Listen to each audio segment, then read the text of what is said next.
সুপ্রিয় দর্শক, স্বাগত জানাচ্ছি আজকের সম্পাদকীয়তে। আমি তাজওয়ার মাহমিদ। গণমাধ্যমে নারী নির্যাতনের সংবাদে সয়লাভ, সংক্রামক ব্যাধির মতো একের পর এক ঘটছে শ্লীলতাহানির ঘটনা। ফুঁসে উঠেছে ক্যাম্পাসগুলো, শিক্ষার্থীসহ বিভিন্ন শ্রেণী পেশার মানুষ। ক্ষুব্ধ বিচারালয়ের আইনজীবী সমাজ, তবু থামছে না নারীর প্রতি সহিংসতা, অনাচার। এ থেকে উত্তরণের পথ কি? প্রাসঙ্গিক বিষয় নিয়ে আজকের সম্পাদকীয় থামছে না কেন সম্ভ্রমহানি।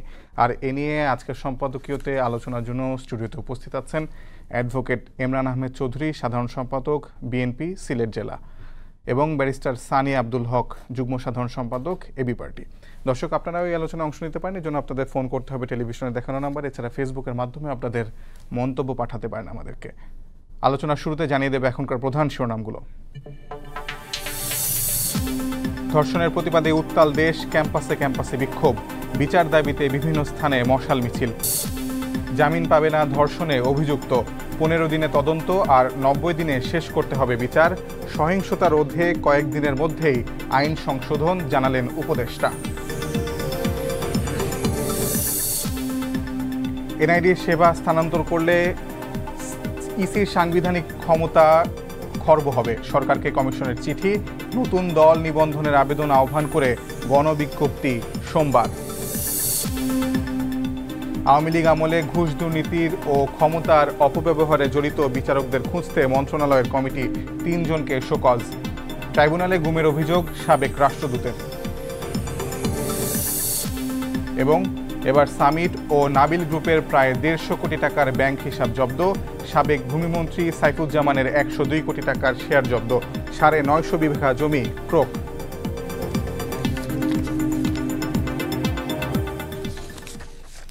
আমরা আলোচনায় আসি। প্রথমেই ইমরান আহমেদ চৌধুরী, সাধারণ সম্পাদক বিএনপি সিলেট জেলা। আপনার কাছে রাজনৈতিক অঙ্গনের মানুষ আপনি, আপনার কাছে আমরা জানতে চাই যে মানুষের সঙ্গে যেহেতু আপনাদের সংযোগ আছে তৃণমূল পর্যায়ে, আজকে সরকারের পক্ষ থেকে বা অন্তর্বর্তী সরকারের উপদেষ্টারা যেমনটি বলেছেন যে 15 দিনে তদন্ত শেষ করতে হবে এবং 90 দিনের মধ্যে ধর্ষণের বিচারগুলো শেষের যে বিধান সরকার আনতে যাচ্ছে, আপনার কি মনে হয় যে সাম্প্রতিক সময়ে যে সব ঘটনাগুলো ঘটছে ধর্ষণের এবং নারী নির্যাতনের, এই পদক্ষেপের পরে আসলে সেটি কমতে পারে?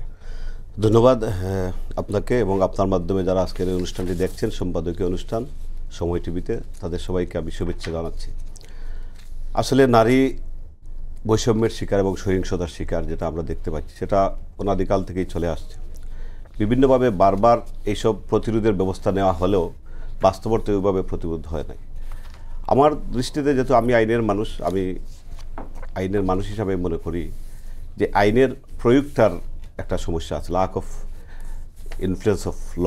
অ্যাকচুয়ালি লটা যদি ঠিকমতো ইনফ্লুয়েন্স করতে পারতাম আমরা রাষ্ট্র হিসাবে, তাইলে অনেক কিছু আমরা প্রিভেন্ট করা যেত, কিন্তু সেটা আপনার সম্ভব হয় নাই। যেমন ইতিমধ্যে অনেক সময়, আজ থেকে 4-5 বছর আগে আমাদের সিলেটের, আমি যেহেতু সিলেট বাড়ি, আমাদের এমসি কলেজের একটা দর্শনের ঘটনা ঘটছিল, আলোচিত ঘটনা, এমসি কলেজ ক্যাম্পাসের সামনে। কিন্তু দেখা গেছে যে এরপরেই আবার সংশোধন হলো, এই আইনটা সংশোধন হলো, নারী এবং শিশু নির্যাতন আইনটা সংশোধন করা হলো, যে মৃত্যুদণ্ড দেওয়া হলো। কিন্তু পরবর্তী ওই ঘটনার এখনো কোনো বিচার এখন পর্যন্ত হয় নাই, কিন্তু বলা হয়েছিল যে হবে। ছাত্রলীগের দ্বারা ঘটনা, হ্যাঁ, ছাত্রলীগের কিছু সংখ্যক কর্মী একজন মেয়েকে দর্শন করেছিল এমসি কলেজ গেটের সামনে। আপনি জানেছেন সেটা, মানে একটা বাংলাদেশব্যাপী একটা আলোচিত ঘটনা ছিল।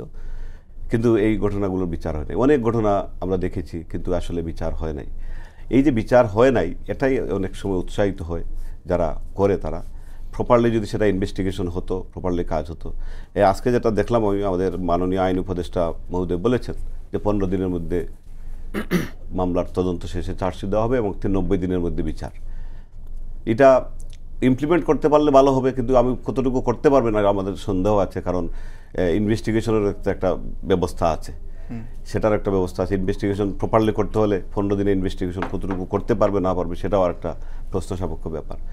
কিন্তু মানুষ চায়, সমাজ চায় যে এইসব ঘটনার বিচার হোক, যারা দোষী তারা দৃষ্টান্তমূলক শাস্তি পাক, আমার বোনরা, আমার মারা যাতে নিরাপদ থাকুক। কারণ বাংলাদেশে যে পরিস্থিতি, আপনি অর্ধেকের কাছাকাছি আমাদের নারী, এই নারীদেরকে আমরা এগিয়ে নিয়ে যেতে চাই, এরা কাজকর্মে থাকতে চায়। নারী ছাড়া কিন্তু, এটা আমাদের কবিগুরু রবীন্দ্রনাথ যেটা বলেছিলেন যে জগতে হায় অর্ধেক তার করিয়াছে নারী অর্ধেক তার নর।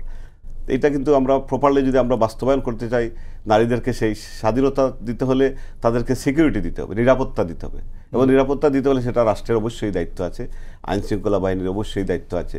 কিন্তু আমরা দেখতে পাচ্ছি যে এই জায়গায় এই যে আইন শৃঙ্খলা বাহিনী হয়তো অনেক সময় ধরছে, তারা চেষ্টা করছে বিচার করা, কিন্তু ঠিক মতো এটার ইয়েটা হচ্ছে না, যোগসূত্রটা ঘটে প্রপারলি বিচারটা হচ্ছে না।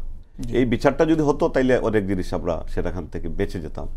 তো আমরা মনে করি যে এই ব্যাপারটুকু যেহেতু আমাদের বর্তমান সরকার, অন্তর্বর্তী সরকার একটা পদক্ষেপ নিয়েছেন, আমরা তাদেরকে স্বাগত জানাচ্ছি এবং এটাকে আরও এগিয়ে নিয়ে যেতে চাই।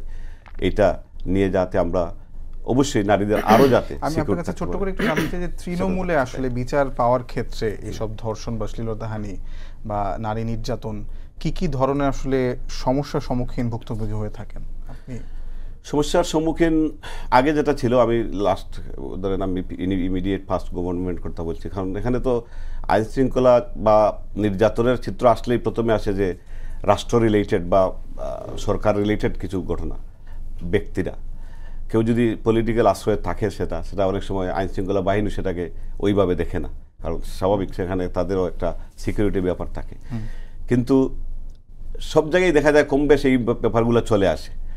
তো এইটা কিন্তু একটা অনেক বড় জিনিস, যে অপরাধকে অপরাধ হিসাবে দেখতে হবে। অপরাধকে যদি অপরাধ হিসাবে দেখা হয়, আইন শৃঙ্খলা বাহিনীও সেটাকে যদি এভাবে টলারেন্সের মধ্যে না রাখে, যে অপরাধী তাকে ঠিকমতো ধরে শাস্তি দেয়, ইনভেস্টিগেশনটা প্রপারলি করে, সেখানে আবার যদি কোনো ধরনের করাপশনের কোনো যোগসূত্র না থাকে, বিচার বিভাগে যখন আসে। আপনি রাজনৈতিক আশ্রয়ের কথা বলছিলেন, রাজনৈতিক আশ্রয় থাকার কারণে কি অনেক ধর্ষক বা নিপীড়ক তারা কি ছাড় পেয়েছে আপনার মনে হয়? অনেক সময় হয়, কারণ যারা মনে করেন যারা এইসব ঘটনার সাথে জড়িত থাকে, কোনো না কোনো ব্যাপারে আশ্রয়স্থল খুঁজে, এবং আশ্রয়স্থলটা অলওয়েজ থাকে পাওয়ারের মধ্যে, ক্ষমতার মধ্যে, ক্ষমতাসীনদের প্রতি তাদের যোগসূত্র থাকে, যোগাযোগ থাকে, তাদেরই কোনো না কোনো ইনফ্লুয়েন্সে তারা হয়তো সেখান থেকে রক্ষা পাওয়ার চেষ্টা করে। অনেক সময় রক্ষা পায়, কিছু ক্ষেত্রে হয়তো রক্ষা পায় না সেটা।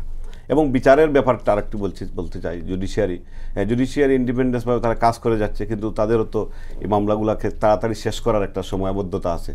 অনেক জায়গায় কোর্ট কম, অনেক জায়গায় প্রসিকিউশন কম আছে, গাফিলাতি আছে, অনেক জায়গায় অ্যাটেন্ডেন্সের ব্যাপার আছে, এগুলাতে অনেক সময় লাখ অফ জুডিশিয়ারি। আমরা আবার আপনার কাছে আসবো। ব্যারিস্টার সানি আব্দুল হক, আপনিও আইন অঙ্গনের মানুষ, আপনার কাছে আমরা জানতে চাই যে যেমনটি বলছিলেন যে অনেক জায়গায় বিচার হয় না, এবং বিচার না হওয়ার কারণে আসলে এই ধরনের শ্লীলতাহানি ঘটনা, সম্ভ্রমহানির ঘটনাগুলো বেড়ে যাচ্ছে সমাজে। আমরা 2020 সালে জানি যে ধর্ষণের যে শাস্তি সেটা বাড়িয়ে মৃত্যুদণ্ড করা হয়েছিল যাবজ্জীবন থেকে আরও বাড়িয়ে, তারপরেও আমরা দেখছি যে সেটা কমেনি, বরং আমি যদি আপনাকে একটু পরিসংখ্যান বলি তাহলে দেখা যাচ্ছে যে পুলিশ সদর দপ্তরের তথ্য অনুযায়ী 2019 সালে দেশে নারী নির্যাতনের ঘটনা 21,764টি, 20 সালে 22,517টি, 21 সালে 22,136টি, 23 সালে 18,941টি এবং সর্বশেষ গত বছর 17,571টি। মানে কোনোভাবে এটা বলতে পারি না যে আমরা কমেছে, বরং 20 সালের থেকে 21 সালে বেড়েছে। তারপরে মোটামুটি একই রেট বা হারটা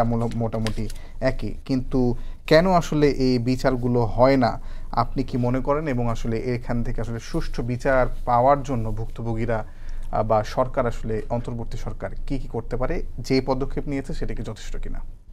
জি, ধন্যবাদ আপনাকে, আমার সহ আলোচককে ধন্যবাদ, এবং আপনার মাধ্যমে যে সময় টিভির আজকের যে আয়োজন সম্পাদকীয় তার কলাকুশলী এবং দর্শক শ্রোতাকে শুভেচ্ছা জানাচ্ছি। আপনার প্রশ্নের উত্তরে there isn't a single answer to that. একটা হচ্ছে যে আমাদের ক্রিমিনাল জাস্টিস সিস্টেমের একটা আসলে ওভারঅল করা দরকার, যে পুরো ক্রিমিনাল জাস্টিস সিস্টেম কীভাবে অ্যাক্সেস করা যেতে পারে, মোর অ্যাক্সেসিবল করা যেতে পারে। এটার একটা বোধ হয় এটা হাই টাইম চলছে এটাকে হোলসেল রিভাইজ করার জন্য। আমি কয়েকটা আপনাকে অ্যাটলিস্ট 5টা পয়েন্ট বলতে পারবো যেটা barrier to access to criminal justice system. একটা হচ্ছে কি, যে corruption within the law enforcement officials. তো দেখবেন যে ল এনফোর্সমেন্ট অফিসিয়ালরা করাপশনের কারণে আসলে প্রপারলি যে কেসগুলো আছে, যেগুলো রেপ অথবা সেক্সুয়াল হ্যারাসমেন্ট রিলেটেড যে কেসগুলো, এগুলো প্রপারলি আসলে আলোর মুখ দেখছে না, এটা একটা। নাম্বার 2 হচ্ছে যে পুলিশের failure to register the reported cases.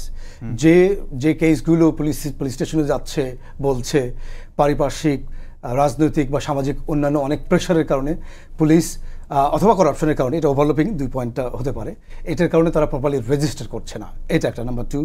Number 3 হচ্ছে যে আপনার যে ডিলে হয় টু ফোল্ডেড ডিলেজ। একটা হচ্ছে আপনার ইনভেস্টিগেশন স্টেজে ডিলে হয়, যে আমাদের তো একটা সেট টাইম হয়তো আছে, এই টাইমের মধ্যে আসলে ইনভেস্টিগেশন এটা একটা kind of never ending process হয়ে যায় আর কি। ইনভেস্টিগেশনটা উইদিন দ্য স্টেবিলিটি টাইম আসলে ইনভেস্টিগেশন প্রপারলি সাবমিট করা হয় না। আর সেকেন্ড ফোল্ডেড যে ডিলেটা হয় সেটা হলো ট্রায়াল ইটসেলফ, ট্রায়ালেও আসলে ডিলে হয়ে যায়। তো এই জন্য একটা রেপের একটা হিয়ারিংয়ে বোথ ইনভেস্টিগেশন স্টেজে অ্যান্ড আপনার ট্রায়াল স্টেজে দুটোতে ডিলে হওয়ার কারণে এটা it becomes a kind of never ending process. আরেকটা হচ্ছে যে আমাদের একটা মানে কেস হার্ডেনিং না হওয়া, যে জুডিশিয়ারির ভিতরে একটা যে লো কনভিকশন রেট, একটা সমীক্ষায় দেখা গেছে যে 2002 থেকে 2016 পর্যন্ত একটা এসে দেখা গেছে যে আমাদের যে রেপ কেস রিলেটেড এই কনভিকশন রেট অনলি 3%। যতগুলো কেস ফাইল করা হয়েছে, যতগুলো কেস আসলে হিয়ারিং হচ্ছে, এখানে 2002 থেকে 16 সাল পর্যন্ত মাত্র 3% কনভিকশন রেট আছে। এটা এক্সট্রিমলি লো, মাত্রই। আর ফোর্থ হচ্ছে যে আপনার প্রেশার আছে, যেমনটা বলছিলাম, এটা ফ্যামিলি মেম্বার্সদের কাছ থেকে হতে পারে, এটা হতে পারে রাজনৈতিক লিডার্স লোকালি, এটা হতে পারে যেমন ফ্যামিলি মেম্বার্স অনেকে আছে যে আপনার মনে করে যে আমার যদি আমি এটা রিপোর্ট করি, পুলিশ স্টেশনে যাই, এটা সমাজে ছড়িয়ে যাবে, এটা হয়তো মুখ দেখানো দায় হবে কিনা, এরকম একটা সামাজিক যে ট্যাবু কাজ করে, যে সামাজিক যে একটা মনস্তাত্ত্বিক বাধা কাজ করে। এটা সম্প্রতি আসিয়ার যে ঘটনাটা মাগুরায়, সেখানেও দেখলাম যে ঘটনা 3 দিন পরে, গণমাধ্যমের খবর অনুযায়ী 3 দিন পরে সেটা মামলা রুজু হয়েছে। জি, এরকমটা আছে। এটা আসলে একটা মানে কিউমুলেটিভ ইফেক্ট আছে, একটা সামষ্টিক একটা সমস্যায় আসলে এটার জন্য দায়ী। যেটা বলছিলাম যে ফ্যামিলির কথা বললাম, এরপর পলিটিশিয়ানদের কথা বললাম, এখানে সামাজিক যে বা রাজনৈতিক প্রেশার থাকে। আরেকটা হচ্ছে যে এক্সট্রা জুডিশিয়াল সেটেলমেন্ট। আপনি দেখবেন যে জুডিশিয়াল প্রসেসের মধ্য দিয়ে, বিচারিক প্রক্রিয়ার মধ্য দিয়ে গিয়ে যেটা ফয়সালা হওয়ার আগেই দেখবে যে এক্সট্রা জুডিশিয়াল সেটেলমেন্ট হয়ে যায়। ওই যে বলছিলাম যে পাড়া সিচকে মাস্তানরা এই কাজটা করেছে, তাদের তো আবার বড় ভাই থাকে, বড় ভাই কাছে গেছে, বড় ভাই তো আবার লাঠিয়ার লাগে। হ্যাঁ, এগুলো কিন্তু একেবারে একটা মানে একটার সাথে একটা একই সুতোয় গাঁথা আর কি। তো ভাইয়ের কাছে গেছে, ভাইয়ের তো আবার লাঠিয়াল, সে তাকে পলিটিক্যালি হিসেবে লাঠিয়াল হিসেবে কাজ করে। এই ভাই আবার সোকল ভাই, সে আবার গিয়ে পুলিশ স্টেশনে ইন্টারফেয়ার করার চেষ্টা করে, ইনভেস্টিগেশন স্টেজে ইন্টারফেয়ার করার চেষ্টা করে। আর আমাদের তো করাপশনের তো হিস্টোরিক্যাল একটা তো রেকর্ড তো আছেই। তো সব কিছু মিলিয়ে একটা বিচারহীনতার সংস্কৃতি। তো এই যে আসিয়ার ঘটনা বলে, এটা তো আসলে বাংলাদেশের আজকে একটা বিচ্ছিন্ন একটা নতুন ঘটনা না, খুব দুঃখজনক যে আসলে রেপ, শ্লীলতাহানি বা যে সেক্সুয়াল হ্যারাসমেন্ট, এগুলো একটা মৌসুম আকারে, জ্যৈষ্ঠ মাসে, মধু মাসে আম, কাঁঠাল, এই তরমুজ এগুলো আসে, এরকম আমাদের দেখবেন যে বছরের একটা নির্দিষ্ট সময়ে এরকম একটা ওয়েভ আসে, এরকম একটা মৌসুম চলে আসে। এই মৌসুমে আমরা সবাই সোচ্চার হয়ে যাই, এরপরে একদম পত্রিকায় ছয়লাভ হয়ে যায়, লেখালেখি হয়, আমরা একদম মানে প্ল্যাকার্ড, মানববন্ধন সব কিছু সোচ্চার হয়ে যায়। এরপরে ওটা আস্তে আস্তে গ্র্যাজুয়ালি ডাই ডাউন হতে থাকে।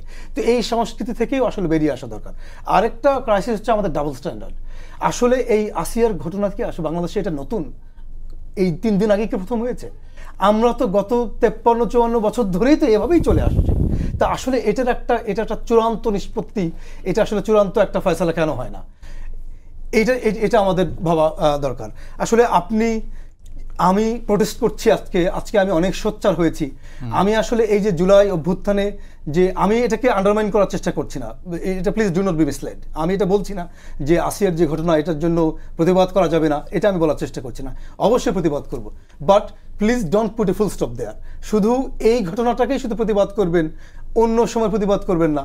এই যে আমরা তো পলিটিক্স করছি, কয়টা পলিটিক্যাল পার্টি, কয়টা রাজনৈতিক দল এই জুলাই আগস্টে 1000-এর উপরে আমাদের ছাত্র জনতা শহীদ হয়েছে, 20,000-এর উপরে হাত পা চোখ হারিয়েছে। আমরা কত জোরালোভাবে আমরা আসলে বিচারের দাবিতে রাস্তায় নেমেছি, বিচার চেয়েছি। আমরা শুধু এই একটা ঘটনা নিয়ে আমরা হলাম। আসলে যদি এটা নিয়ে যদি প্রতিবাদ নিয়ে এটাকে যদি মেইন ফোকাসে রাখি, তাহলে ওই বিচারগুলো তো আমরা তো আসলে ফোকাস রাখছি না। এই জন্য শুধু কোনো একটা না, এটা আমাদের সামষ্টিকভাবে যে বিচারহীনতার সংস্কৃতি থেকে আমাদের আসলে বেরিয়ে আসা দরকার। যদি এটা না হয় তাহলে এটা আসলে মানে ডাবল স্ট্যান্ডার্ড হবে, ইফ নট হিপোক্রেসি। জি, ধন্যবাদ। আমি আবারও আপনাদের কাছে আসবো ঘুরে ফিরে। আমি এখন ইমরান ভাইয়ের কাছে একটু প্রশ্ন করতে চাই যে আপনারা সব সময় বলেন যে নির্বাচন আগে প্রয়োজন, নির্বাচন হলে দেশের অনেক সমস্যা সংকট সমাধান হয়ে যাবে, বারবারই বলে আসছে বিএনপির পক্ষ থেকে। আপনার কি মনে হয় যে এই মুহূর্তে নির্বাচন দিলে সেটি মানে আইন শৃঙ্খলা পরিস্থিতি আসলে যথাযথ আছে বা খুব ভালো আছে? যেমনটা নাহিদ ইসলাম জাতীয় নাগরিক পার্টির যিনি আহ্বায়ক, তিনিও বলেছেন যে এই মুহূর্তে আসলে আইন শৃঙ্খলা পরিস্থিতি নির্বাচন দেওয়ার মতো সহায়ক নয়। আপনি আসলে এই বিষয়টা নিয়ে কি মন্তব্য করবেন? ধন্যবাদ। আসলে একটু বার্নিং ইস্যুটার কথা বলছেন আপনি। নাহিদ ইসলাম বলেছেন যে নির্বাচনের পরিবেশ নাই। উনি তো ধরেন আজ থেকে হয়তো 15 দিন আগে এই সরকার থেকে চলে আসলেন, এই পর্যন্ত উনি সরকারেই ছিলেন। যদি নির্বাচনের পরিবেশ নাই থাকে তাহলে তো এটার দায়িত্ব তো উনাকেও নিতে হবে। সেহেতু উনি সরকারে ছিলেন, কেন 8 মাসে আমরা কেন নির্বাচনের একটা পরিবেশ তৈরি করতে পারলাম? যেখানে 90-এর গণঅভ্যুত্থান পরে মাত্র 3 মাসের মধ্যে বিচারপতি শাহাবুদ্দিনের নেতৃত্বে এই দেশে ইলেকশন নির্বাচন হয়েছে এবং বিশ্বের মধ্যে একটা স্বচ্ছ নির্বাচন হয়েছিল। কিন্তু এখন 8 মাস চলে গেছে, আমরা পরিবেশটাই তৈরি করতে পারি নাই। এটার দায়িত্ব তো উনাকে নিতে হবে। নির্বাচনের ব্যাপারটা আপনি যেটা বলছেন যে নির্বাচন অবশ্যই দেশের একটা লেজিটিমেট গভর্নমেন্ট ছাড়া কোনো রাষ্ট্র স্বচ্ছভাবে চলতে পারে না। আজকে যে মনে করেন অ্যাকাউন্টেবিলিটি, যেটা আপনি প্রশাসন বলেন, সিভিল প্রশাসন, জুডিশিয়ারি, সব কিছুর একটা অ্যাকাউন্টেবিলিটি থাকে। কিন্তু আপনি জগা খিচুড়ির একটা প্রশাসন দিয়ে আপনি সেই অ্যাকাউন্টেবিলিটিটা কনফার্ম করতে পারবেন না। আপনি পুলিশের অ্যাকাউন্টেবিলিটি বলেন, এখনও দেখেন পুলিশ তাদের যে মরালিটি যেটা সেটা আস্তে আস্তে ফিরে আসতে শুরু করেছে, সেটা হয়তো চলে আসবে। কিন্তু তাদেরকে আরও নার্সিং করা দরকার। একটা নির্বাচিত সরকারই সেটা, আপনি লোকাল গভর্নমেন্ট বলেন, যেহেতু আমরা মফস্বলে থাকি, একটা ইউনিয়ন পরিষদের সার্টিফিকেট দিতে হলে এখন পুলিশ প্রশাসনের দ্বারস্থ হতে হয়, মানে কোনো ক্ষেত্রেই সেই জিনিসটা নেই।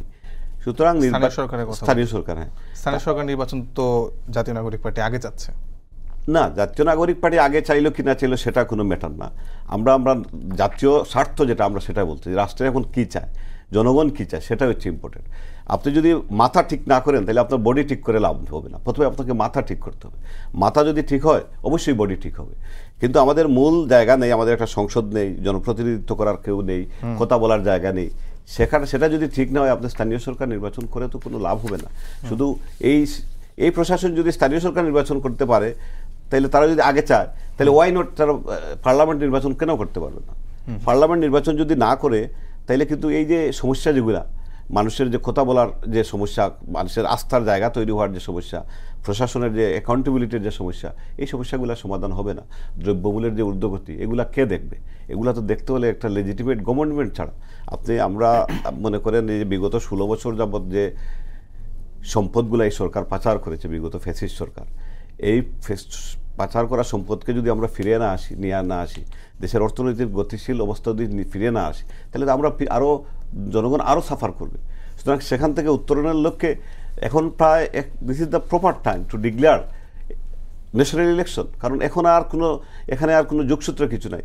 তবে আমরা বিশ্বাস করি আমাদের আইন শৃঙ্খলা বাহিনী তো আসলে ঠিকভাবে কাজ করছে না, আইন শৃঙ্খলা পরিস্থিতি তো ভালো নাই। জাতীয় নির্বাচনের সময় আমরা তো স্বাভাবিক সময়ে অনেক সহিংসতার ঘটনা শুনি, মৃত্যুর ঘটনা শুনি। তো সেই জায়গা থেকে আপনারা মানে কেন মনে করছেন, আমি ঠিক স্পেসিফিক পয়েন্টটা জানতে চাই, যে এখনই সময় নির্বাচন দেওয়ার? আপনি আইন শৃঙ্খলা বাহিনী কাজ করতেছেন। আইন শৃঙ্খলা বাহিনী যদি কাজ না করে, এখন যতটুকু এসেছে তো আইন শৃঙ্খলা বাহিনী এরাই করেছে। ওদেরকে হয়তো আরও একটু মডিফাইড করা দরকার, তাদেরকে আরও পেট্রোনাইজ করা দরকার, গতিশীলতা আনা দরকার আর প্রশাসনে। সেই গতিশীলতার জন্যই কিন্তু নির্বাচনটা প্রয়োজন। নির্বাচনটা হয় শুধু আইন শৃঙ্খলা বাহিনী একা নয়, একটা সম্মিলিত একটা প্রচেষ্টার ফসল, যেখানে সেনাবাহিনী থাকে, পুলিশ থাকে, বিডিআর থাকে, র্যাব থাকবে, আনসার বাহিনী থাকবে, সবাই মিলে, সিভিল প্রশাসন থাকবে, সবাই মিলে একটা নির্বাচন করে। সেখানে একক কোনো পুলিশ বাহিনীর উপর ডিপেন্ড করে না। কারণ আমরা তো ফ্যাসিস্ট সরকারের মতো পুলিশের উপর ভিত্তি করে আমরা নির্বাচন করব না। এখানে সম্মিলিত একটা শক্তি দিয়েই একটা নির্বাচন হবে। নির্বাচন হওয়ার পর তখন আস্তে আস্তে এই যে সমস্যাগুলো এগুলো কেটে যাবে, সেটা জনগণ বিশ্বাস করে। এবং আমাদের দল এবং আমাদের নেতাও ইতিমধ্যে বলেছেন, আমাদের ভারপ্রাপ্ত চেয়ারম্যান ইতিমধ্যেই বলেছেন যে আমাদের নির্বাচন দিয়ে দিলে অনেক সমস্যাগুলো সমাধান হয়ে যাবে। ধন্যবাদ। সানি ভাই, আপনি কি আসলে একই বিষয় মনে করেন কিনা, যে এখনই নির্বাচন দেওয়ার উপযুক্ত সময় এবং নির্বাচন দিলে সব সমস্যার সমাধান হয়ে যাবে? জি, আমি আপনার প্রশ্নের উত্তরের আগে আমার লাইনের ফ্রেন্ড যেটা বললেন অ্যাডভোকেট সাহেব, ওটা দু একটা বিষয় একটু রিবাটল বলবো না, একটু অ্যাড্রেস করতে চাই আর কি। আমি যতটুকু বুঝতে পেরেছি, আমি যদি কারেক্টলি বুঝি, ওনার কথায় দুটো এলিমেন্ট আছে। একটা হচ্ছে লেজিটিমেসি অফ দ্য গভর্নমেন্ট, একটা হচ্ছে ইলেক্টেড গভর্নমেন্ট কিনা। আসলে এই দুটোকে আমি একসাথে মিলিয়ে একসাথে আনসার করব। উনি কি আমি যদি বুঝতে পারি ঠিক মতো, তাহলে উনি হয়তো বুঝাতে যাচ্ছেন যে বর্তমান যে ইন্টারিম গভর্নমেন্ট আছে, অন্তর্বর্তীকালীন সরকার, এটা লেজিটিমেট না। আসলে যদি ওটা বোঝাতে চান তাহলে আমার স্ট্রংগেস্ট পসিবল টার্মে আমি মত পোষণ করছি। কারণ আমি তো মনে করি বাংলাদেশ নামক রাষ্ট্র গঠনের পর থেকে এই পর্যন্ত সবচেয়ে লেজিটিমেট ম্যান্ডেট নিয়ে বোধহয় এই ইন্টারিম গভর্নমেন্টই আছে। কারণ আমরা দেখুন যে আমরা জুলাই অগস্টের রেভলিউশনের পরে আমরা এমন কোনো পলিটিক্যাল পার্টি, স্টেক হোল্ডার, অংশীজন যারা আছে তারা সবাই কিন্তু ওন করেছে গভর্নমেন্টটাকে, সবাই বলেছে দিস ইজ আওয়ার গভর্নমেন্ট। তো এখানে লেজিটিমেসির ঘাটতি আছে তেমনটা মনে করি না। আসলে আরেকটা বিষয় যে নির্বাচিত সরকার, তো এখন দেখুন মূল ফোকাসটা আমাদের রাখা দরকার যে আসলে এই গভর্নমেন্টের প্রপার ম্যান্ডেট আছে কিনা। আনসার ইজ কোয়াইট অ্যাফার্মেটিভ, কারণ অবশ্যই আছে।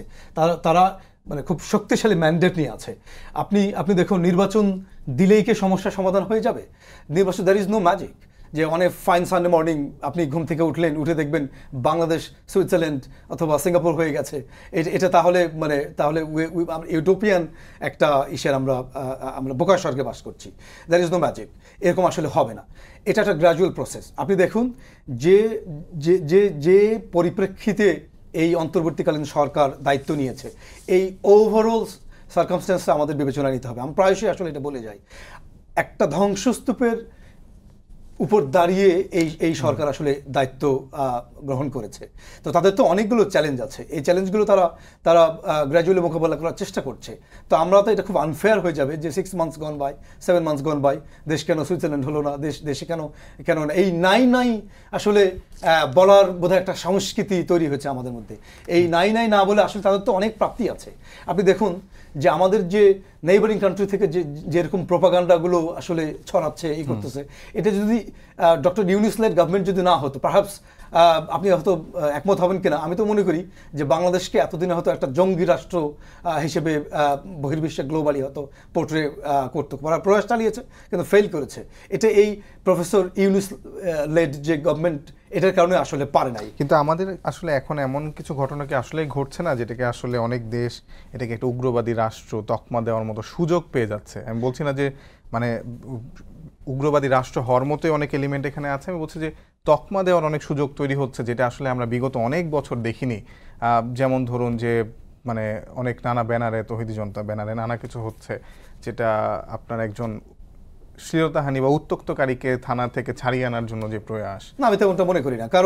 কারণ উগ্রবাদী হওয়ার জন্য, রাষ্ট্র আকারে উগ্রবাদী হওয়ার জন্য নতুন করে এলিমেন্ট তৈরি হয়েছে, বা নতুন করে রেপ রিপোর্টের কেস আসছে, নতুন করে শ্লীলতাহানি হচ্ছে, সেক্সুয়াল হ্যারাসমেন্ট নতুন করে হচ্ছে। নো, এটা বাংলাদেশে সবসময়, ইট ওয়াজ অলওয়েজ দেয়ার, সবসময় বাংলাদেশে ছিল। এটা নতুন ঘটনা নয় যে আমরা শুধু এখনই এই গত 6 মাসে এই পট পরিবর্তনের পরেই শুধু এই চ্যালেঞ্জেসগুলো ফেস করছি, না, এটা বাংলাদেশে সবসময় ছিল। তো এই জন্য বাংলাদেশে এইগুলো স্পোরাডিক ইভেন্ট, এবং ইন্টারিম গভর্নমেন্ট এই বিচ্ছিন্ন যে ঘটনাগুলো, এই তৌহিদি জনতা বলুন বা এই যে হিজবুত তাহরিরের যে বিষয়গুলো, এগুলো তো সাকসেসফুলি ট্যাকল করেছে। তো এই জন্য যে গ্লোবালি যে উগ্রবাদী যে সংগঠন তৈরি হচ্ছে, বাংলাদেশ জঙ্গি রাষ্ট্র হয়ে যাচ্ছে, এমনটা এই প্রয়াসটা বোধহয় সাকসেসফুল নয়, এটা ব্যর্থ হচ্ছে। জি, আমি আপনার কাছে একটা শেষ প্রশ্ন করতে চাই। আপনি বলছিলেন যে আসলে এই গভর্নমেন্ট সবাই যেহেতু সাপোর্ট দিয়েছে, সবাই সমর্থন দেওয়ার ফলে আসলে এটার লেজিটিমেসিটা সব থেকে বেশি, আপনি অতীত সরকারের তুলনায় সব থেকে বেশি বলছেন। আবার যদি বিএনপির মতো একটা বড় দল সেখানে সরকারকে সমর্থন না দেয়, তখন কি আসলে সেই সরকারের লেজিটিমেসিটা তেমন থাকে কিনা? বিএনপির মতো বড় দল এই সরকারকে সমর্থন দেবে না, there is no evidence to suggest. আমি তো অ্যাটলিস্ট পাই নাই। এবং কদিন আগে প্রফেসর ইউনূসের একটা ইন্টারভিউ দিলাম, তাকে দেখলাম, তো তাকে ওখানে জিজ্ঞাসা করা হয়েছে আর কি, যে ভারপ্রাপ্ত চেয়ারম্যান তারেক রহমানের একটা কথা নিয়ে কোট করে বলেছেন যে মানুষ আস্থা হারিয়ে ফেলবে, এরকম বোধহয় একটা কথা। তো প্রফেসর ইউনূস একটু হাসতে হাসতে বলছেন আর কি, আসলে তিনি কি আস্থা হারিয়ে ফেলেছেন কিনা, আসলে ফেলেননি। আমি তো মনে করি যে বিএনপির একেবারে ভারপ্রাপ্ত চেয়ারম্যান থেকে শুরু করে একদম এই পর্যন্ত তারা সবাই তো এই ইন্টারিম গভর্নমেন্টকে আসলে ওন করে বা করছে। এই জন্য সমর্থন দিচ্ছে না বা দিবে না, এমনও বোধহয় ওইরকম পরিস্থিতির উদ্ভব হয়নি। জি, অসংখ্য ধন্যবাদ। আমি আপনারা তো আসলে আস্থা হারিয়ে ফেলেনি, তাহলে এটা কি আসলে উপরি নির্বাচনে যেটা, সেটা কি আসলে রাজনৈতিক চাপ রাখার জন্য কিনা, সেটা আমার প্রশ্ন। আর দ্বিতীয় প্রশ্ন হচ্ছে যে 7 মাস পেরিয়ে গেছে, আসলে হঠাৎ করে এই যে আইন শৃঙ্খলা পরিস্থিতির অবনতি বরাবরই ছিল, কিন্তু হঠাৎ করে যে ধর্ষণ বেড়ে যাওয়ার পিছনে আসলে সরকারের কোনো গাফিলতি আপনি দেখেন কিনা? ধন্যবাদ। যেটা বললেন আপনি ওইটার উত্তর দিয়ে দিই প্রথমে, যে আস্থা হারিয়ে ফেলেছি। আসলে আমরা আস্থা হারিয়ে ফেলি নাই, আমরা ভরসা রাখতে চাই, আমরা আশাবাদী, কারণ ডক্টর ইউনূস আমাদের দেশের, আমরা সবাই সমর্থন দিয়েছি। উনি বলেছেন যেটা, যে আমরা সবাই সমর্থন দিয়ে উনাকে এই অন্তর্বর্তী সরকারের প্রধান হয়েছেন, এবং আমরা সেই সমর্থনটা অব্যাহত রাখতে চাই। বাট আমরা কাজ দেখতে চাই। আমরা চাই যে দেশের মানুষ যে অধিকার নিয়ে, ভোটের অধিকার নিয়ে দীর্ঘদিন ধরে লড়াই সংগ্রাম করেছে, বিগত 16-17 বছর যাবৎ আমরা আন্দোলন সংগ্রাম করেছি। এই যে জুলাই আগস্টের আন্দোলন, আমি নিজেও গেজেটদারি একজন আহত মানুষ, আমার ব্যক্তিগতভাবে আমি বলতে চাই। তো আমরা চাই এই সরকার আমাদেরই আন্দোলনের ফসল হিসাবে, মানুষের আশা আকাঙ্ক্ষার প্রতীক হিসাবে বসেছেন। ওনারা জনগণের মনের ভাষাটা বুঝে সেটা করবেন, এবং আমি আশাবাদী, বা আমাদের দল আশাবাদী, যে ডক্টর মোহাম্মদ ইউনূস উনি একজন অত্যন্ত সম্মানিত ব্যক্তি। আমরা বিশ্বের কাছে গর্ববোধ করি। উনি সম্পূর্ণ আস্থা আপনার ডক্টর মোহাম্মদ ইউনূস সরকারের প্রতি আছে? আচ্ছা, অবশ্যই। ডিসেম্বরের মধ্যে উনি বলছেন নির্বাচন দিবেন, এটা আমরা এখনো ওনার উপরে সেই আর ভরসা রাখতে চাই। মানে দ্রুত নির্বাচন চাওয়ার যে বক্তব্য, সেটাকে আসলে শুধুমাত্র রাজনৈতিক ধরে নিব না? শুধুমাত্র রাজনৈতিক না, আমাদের বক্তব্যটা হচ্ছে, উনি বলেছেন যে ডিসেম্বরের মধ্যে নির্বাচন দিবেন, নির্বাচনটা ঘোষণা করবেন, উনি পরিষ্কার ভাষায় বলেছেন, এবং আমরাও সেটাকে ঠিক আছে, আমরা সমর্থন জানিয়েছি। কিন্তু সেই লক্ষ্যে যে কাজগুলো করা উচিত, সেই কাজগুলো দৃশ্যত হচ্ছে না। সেই কাজগুলো উনি যাতে ওনার যে সাবঅর্ডিনেট যারা আছে, ওনার যে কাজের ক্ষেত্রে ওনারা যাতে যত তাড়াতাড়ি গতিশীলতা আনুক, এটাই আমরা চাই। কারণ সেটা কিন্তু দৃশ্যমান হচ্ছে না, না হওয়ায় কিন্তু মানুষের মধ্যে একটা আস্থাহীনতা ধীরে ধীরে বৃদ্ধি পাচ্ছে, মানুষের মধ্যে একটা শঙ্কা বৃদ্ধি পাচ্ছে যে আদৌ নির্বাচন হবে কিনা না। তাছাড়াও আমরা দেখতে পাচ্ছি যে, মনে করেন সরকারের ডক্টর মোহাম্মদ ইউনূস উনি একটা দলের ঘোষণা দিলেন, সেটা আমরা তাকে স্বাগত জানিয়েছি, আমাদের নেতাও তাদেরকে স্বাগত জানিয়েছেন। এখন তারা হয়তো নতুন দল করেছে, দল গুছানোর জন্য হয়তো তারা একটা সময় নিতে চাচ্ছে, এই ধরনের কোনো জিনিস কিনা, এটা একটা ব্যাপার। পাশাপাশি আপনি আরেকটা প্রশ্ন করেছেন, যেটা যে সামগ্রিক আইন শৃঙ্খলা পরিস্থিতি, এটা আমরাও কনফিউজ যে এই ঘটনা, বিগত ফ্যাসিস্ট সরকার, তাদের কাছে প্রচুর অর্থ এবং অস্ত্র আছে, এইসব অর্থ এবং অস্ত্র দিয়ে যাতে সমাজে একটা বিশৃঙ্খলা তৈরির মাধ্যমে নির্বাচনটা যদি দিলায় করানো যায়, তাইলে হয়তো তাদের স্বার্থসিদ্ধি হতে পারে, সেটা একটা ব্যাপার থাকতে পারে এখানে। বা আরও কিছু অপশক্তি থাকতে পারে, যারা চায় না হয়তো আমাদের দেশটা আবার গণতান্ত্রিক ডেমোক্রেসিতে ফিরে আসুক, তারাও হয়তো থাকতে পারে। আমাদের বক্তব্যটা হচ্ছে পরিষ্কার, যে অবশ্যই যে ওনাদেরকে, বর্তমান সরকারকে সেদিকে অ্যাড্রেস করতে হবে। কিন্তু আমরা সেটা না দেখেছি আপনি ওনাদের উপদেষ্টাবৃন্দ বিভিন্নভাবে কথাবার্তা বলেছেন, এক একজন এক এক কথা বলছেন। পাশাপাশি যারা নতুন দল গঠন করছে, আমাদের যারা সন্তানের মতো যারা এই আন্দোলন সংগ্রামে ছিল, তারা অনেকেই বিভিন্নভাবে কথাবার্তা বলছে, অনেকে সরকার ডিপেন্ডও করেছে। তো এইসব সব কিছু মিলে মানুষের মধ্যে আস্তে আস্তে সেই আস্থাহীনতা যেটা, এটাই ক্রমান্বয়ে বৃদ্ধি পাচ্ছে, এবং এই জায়গাতেই আমরা শঙ্কিত যে এটা পরিশেষে যদি সেটা নির্বাচন বিলম্বিত হয়, তাহলে মানুষ যে কষ্ট করবে, মানুষের যে সাফার, সেটার কিন্তু সমাধান হবে না।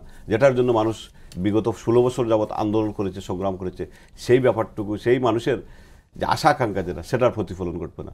সেটা নিয়ে আমরা আসলে অসংখ্য ধন্যবাদ।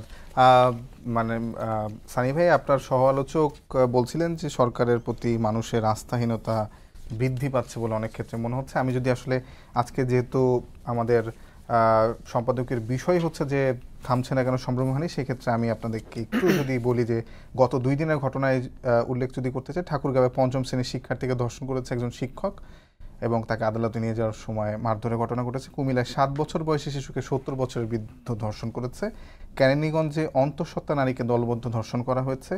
নরসিংদীতে স্বামীর জামিনের ব্যবস্থা করে দেওয়ার কথা বলে 3 দিন আটকে রেখে একজনকে ধর্ষণ করা হয়েছে। বগুড়ায় 9ম শ্রেণীর ছাত্রীকে ধর্ষণ করে ভিডিও ধারণ করে এবং সেটিকে ফাঁস করে দেওয়ার ব্ল্যাকমেইল করে আবারও ফের ধর্ষণ করেছে। সমুদ্র সৈকতে বেড়াতে গিয়ে ধর্ষণ হয়েছে। মুন্সিগঞ্জে 8 ও 10 বছরের 2 শিশুকে বেলুন কিনে দেওয়ার প্রলোভন দেখিয়ে ধর্ষণ। এটা একটা সিস্টেমেটিক অ্যাপ্রোচ আমরা দেখতে পাই, মানে পুরো দেশব্যাপী।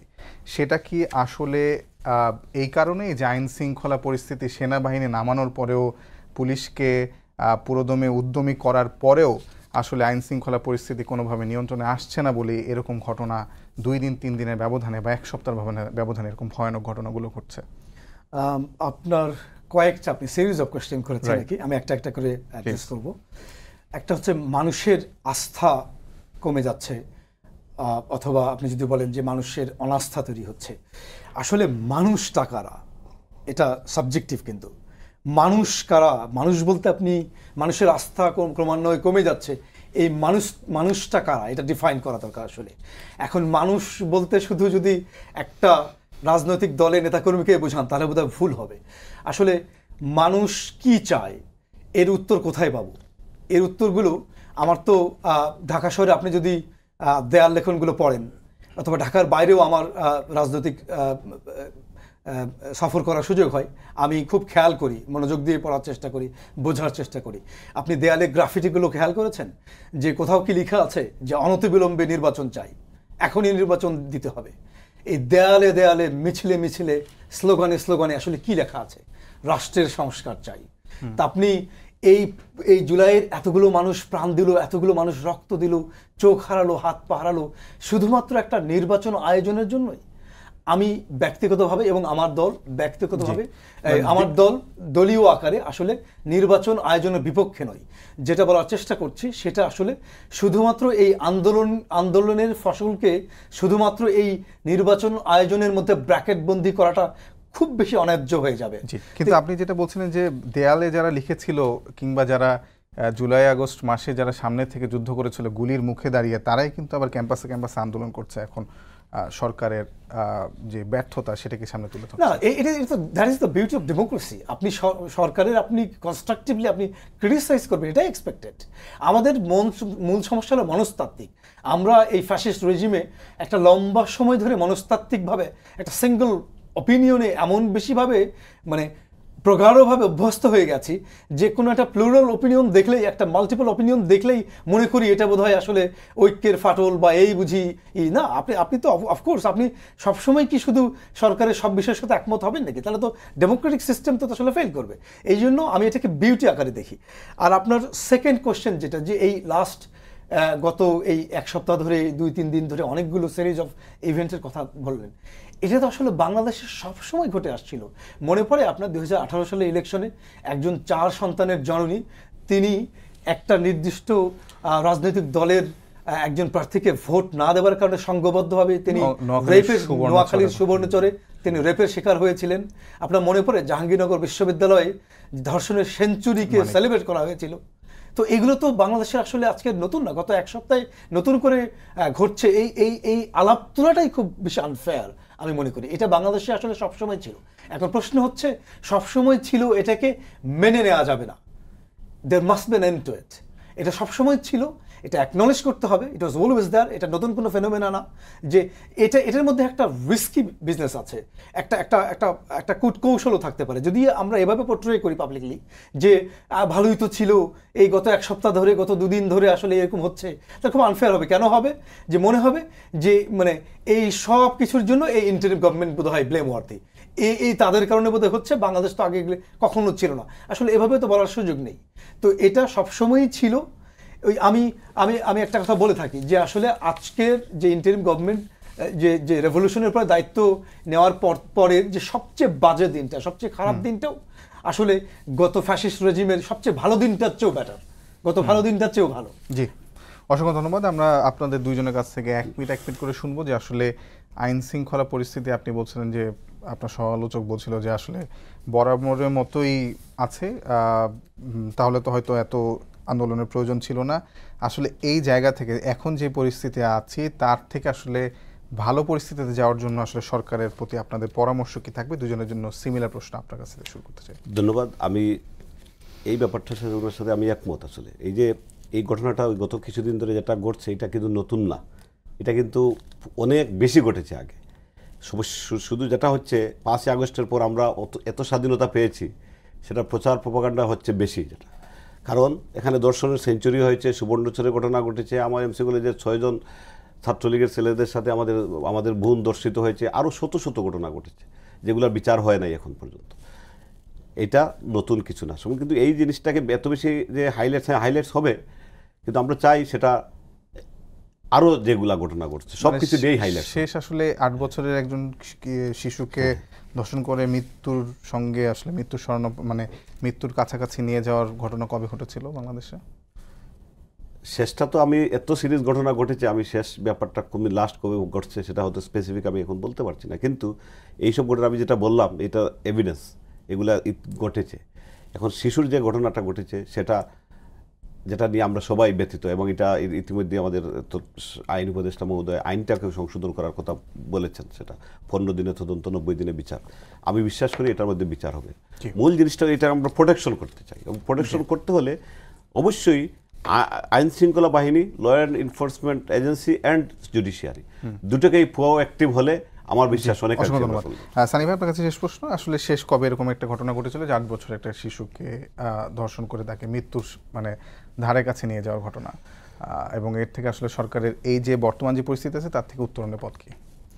আসলে শেষ কবে ঘটেছিল এটার বোধহয় আমি আনসার দিলেও প্রপার হবে না, কারণ আমি তো মনে করি বাংলাদেশে প্রতিদিন না হলেও প্রতি সপ্তাহে বা প্রতি মাসেই এরকম ঘটনা ঘটে থাকে।